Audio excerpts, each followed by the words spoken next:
Beroepe. 'n Sekretaresse doen administrasie in 'n kantoor. Sy berei dokumentasie voor en beantwoord die telefoon. 'n Onderwyseres of onderwyser onderrig kinders in 'n skool.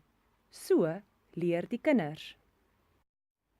'n Musikant sing of maak musiek vir 'n skare. 'n Dominee dra die boodskap van die Bybel aan die gemeente oor. Wanneer 'n dominee met sy gemeente praat, sê ons, hy preek. 'n Tandarts versorg jou tande. Hy maak gaatjies in jou tande reg in sy spreekkamer. 'n Haarkapster sny en knip jou hare in 'n haarsalon. Sy sal sorg dat jou kapsel mooi lyk. 'n Polisieman en polisievrou hou ons veilig in ons gemeenskap. Hulle maak seker dat die reg geskied. 'n Dokter maak jou gesond wanneer jy siek is. Hy sien jou in sy spreekkamer en sal jou hospitaal toe stuur as jy versorging nodig het. 'n Eienaar is iemand wat 'n besigheid besit.